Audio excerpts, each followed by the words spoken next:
Oi, pessoal, tudo bom? Então, nós vamos aqui fazer alguns desdobramentos a respeito das aulas 23 e 24 que já estão postadas lá para vocês, ok? Bom, a temática dessas duas aulas, elas se dá em duas dimensões, em dois aspectos. A aula 23, ela traz ali uma conclusão de um período, né? O título é bem sugestivo, que é o quê? A queda ou o declínio da cultura helenística. E a aula 24, ela já aponta ali para um outro momento da história, que é o momento no qual nós temos o que? O surgimento de uma outra perspectiva que está fundada na doutrina cristã, certo? Então vamos pensar a respeito o que ocasionou, né? Como se deu, quais as consequências que foram o declínio, então, desse período que a gente estudou aí, né, norteou como sendo as escolas helênicas. Nós percebemos que a escola helênica, ou as várias, né, perspectivas da filosofia que fica aí denominado como helenismo, vai promover um movimento diferente daquele no qual foi sugerido por Sócrates, Platão e Aristóteles. Lembrem lá que Sócrates, né, Platão e Aristóteles vão impulsionar um ativismo aqui, né, entre aspas, eles não usam esse termo, né, mas uma ação do cidadão, né, do sujeito na cidade, uma participação. Bom, a vida do homem grego clássico se mistura com o individual com o particular, certo? Então esse cidadão, ele participa da cidade, as suas ações interferem na condução da polis. Bom, quando Alexandre conquista os territórios gregos, há uma mudança. O pensamento filosófico, ele sofre, eu não vou usar o termo retração, né, mas ele sofre um processo inverso. A filosofia começa a voltar para a interiorização. E esse pensamento vai originar as escolas que ainda hoje são fortemente estudadas, oferece para nós muita sabedoria de reflexão das nossas questões do dia a dia, que vai ser o cinismo, o estoicismo, o epicurismo e o ceticismo. Especialmente, né, o estoicismo e o epicurismo são duas correntes filosóficas com forte influência ainda no século XXI. Claro que com algumas, né, mudanças aqui e ali, mas a gente consegue identificar em muitos dos discursos em que é utilizado nas várias áreas do conhecimento, da psicologia, as questões de gestão, por exemplo, na área de administração, a gente consegue pensar a influência desse pensamento. O que é o cerne desse pensamento? É o homem pensar a melhor forma de vida feliz. Então, quais são, e aí eles vão problematizar diversas, né, possibilidades de ter uma vida plena e feliz. A felicidade aqui é no sentido de não perturbação, de tranquilidade da alma, da psique, do espírito, né? Sem perturbação. Então, aí nós temos conceitos como a ataraxia, que é a não perturbação, a não afetação daquilo que é externo, daquilo que eu não consigo mudar, né? Viver de acordo com a natureza. Mas, além disso, a cultura helênica, ela foi rica também nas artes, na produção de artes, de esculturas, de afrescos, né? Então, houve também um grande empenho na produção bibliográfica, de registros. Talvez na história da humanidade, uma primeira iniciativa, um primeiro movimento de reunir esses registros, que é a Biblioteca de Alexandria. Então, há nesse período um forte crescimento científico, literário, artístico, além do filosófico. E isso vai ser predominante durante todo o Império de Alexandre o Grande. Mas como ano todo, né, é uma questão de um movimento, é uma dialética, e que as contradições vão aparecendo até que esse movimento, que um determinado espaço de tempo ele foi forte, né, esteve em ascensão, começa também a ter o seu declive. E aconteceu o declínio, então, da escola da cultura helênica. Tem algumas consequências? Sim, tem. E o que acontece? Bom, para que isso acontecesse, houve, obviamente, né, aí questões geopolíticas de ascensão de um outro grande império, que é o Império Romano. Então, Roma, né, e Alexandria, né, o Império de Alexandre, travam então as suas questões geopolíticas, até que, enfraquecido, o Império de Alexandre, né, é dado por fim, e a ascensão do Império Romano. Bom, junto com isso, traz fortes situações que vão marcar a história de um modo bem diferente. Primeira coisa, né, que nós vamos observando com a ascensão do Império Romano, nos primeiros séculos ali do Império Romano, é que a influência, especialmente filosófica e cultural, que foi herdado primeiro pelos gregos e que Alexandre, de certa forma, permitiu que se desenvolvesse no campo das artes, da filosofia, ela vai mudando, vai perdendo a influência, tá, da filosofia clássica, vai perdendo a influência de alguns dos pensadores desse período, Epicuro e outros, né, e vai se direcionando para um outro campo. E algumas coisas vão acontecer, tá? Nós vamos aqui jogar luzes e desdobrar isso provavelmente na próxima aula. Primeiro grande marco, né? Os romanos vão romper com essa cultura, tá? Voltada para o campo da física, voltada para o campo da biologia, para o campo da medicina, da literatura, que já estava em franco desenvolvimento no período helenístico. Então há um retrocesso, uma ruptura, certo? De modo, pessoal, que a própria filosofia ela vai perdendo a sua autonomia e com o passar dos séculos ela vai ganhando espaço, mas dentro de uma dinâmica na qual nós vamos chamar de teologia.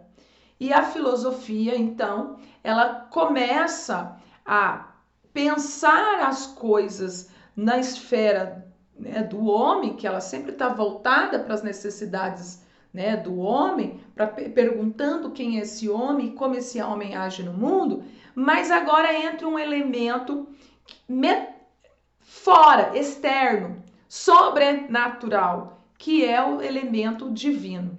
Então, a partir da influência em que o Império Romano vai tendo dos novos cristãos, né, que aí nós já estamos no período da pós-morte de Cristo, um processo de evangelização, há um aumento do número de cristãos, né, que é esse povo, essa crença nova nessa parte da Europa. Então, a filosofia ela vai se aliando a esse novo pensamento que é forte e influente entre, né, agora os homens de poder de Roma.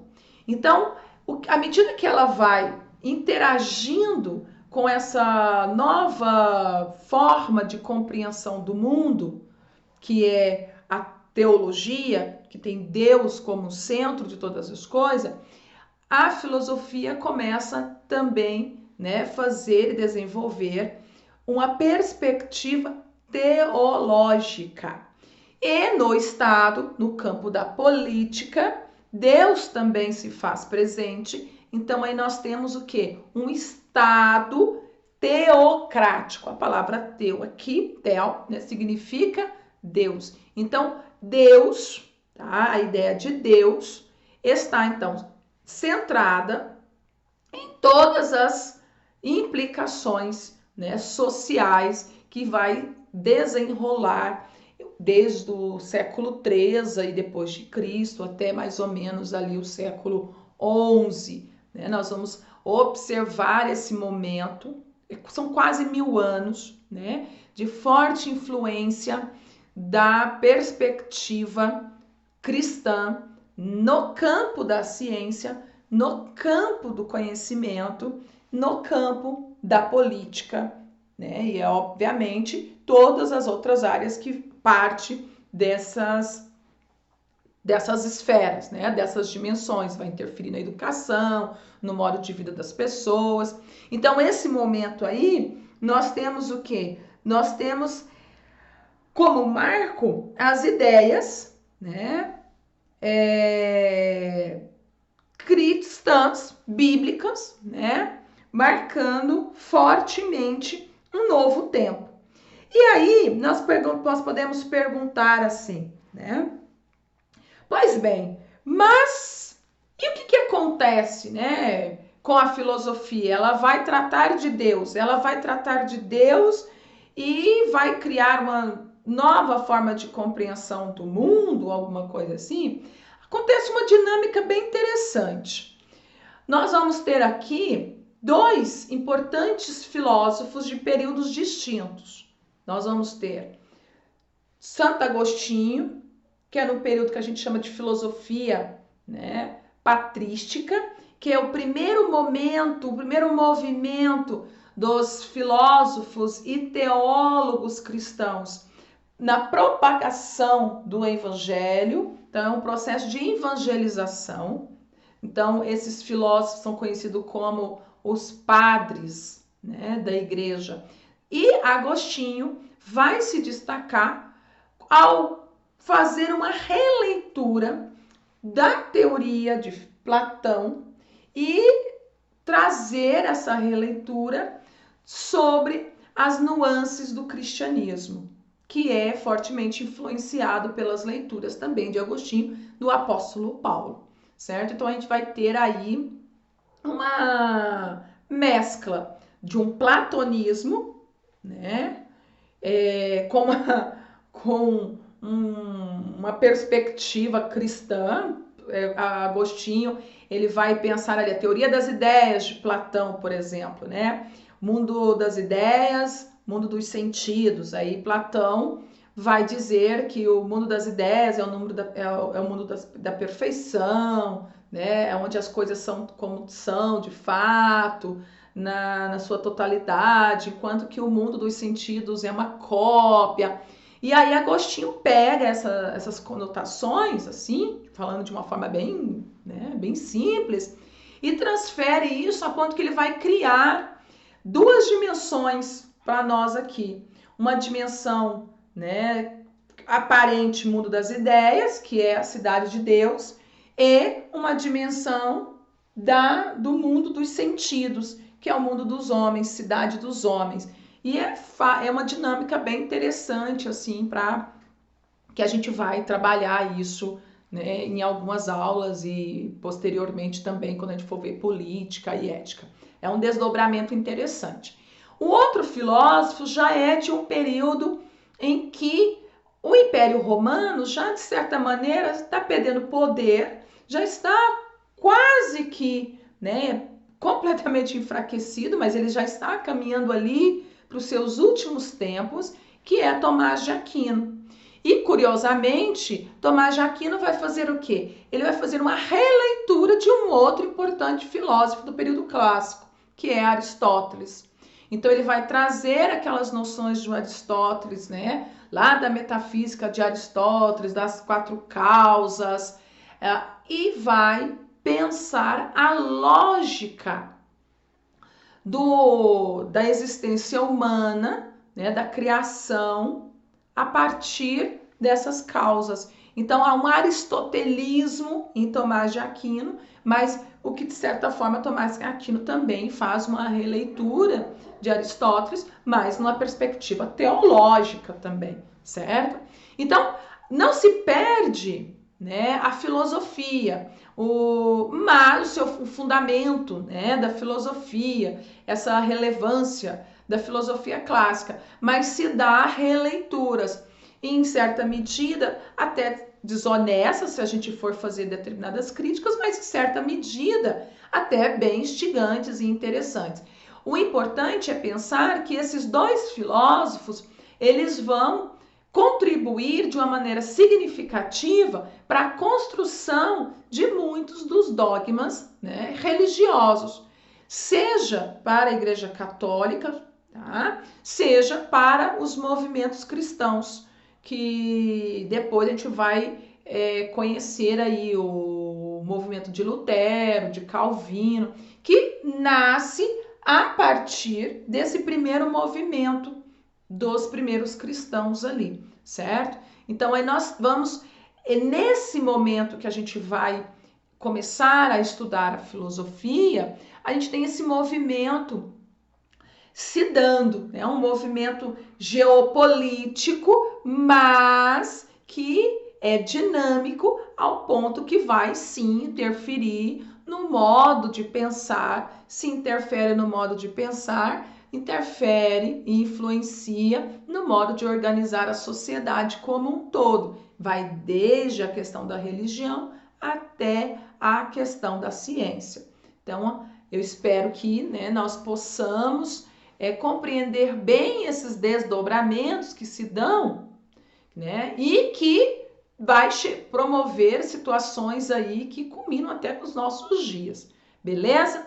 Então, se tiver dúvida, vai lá, né, consulta o material que vocês têm aí disponível. Esse material também tem no livro didático. Deixe lá também algum comentário abaixo dessa aula aqui, que aí vocês podem contribuir para que a gente retome alguns pontos necessários que não tenha ficado claro o suficiente na próxima aula, beleza? Tchau para vocês e a gente se vê por aí.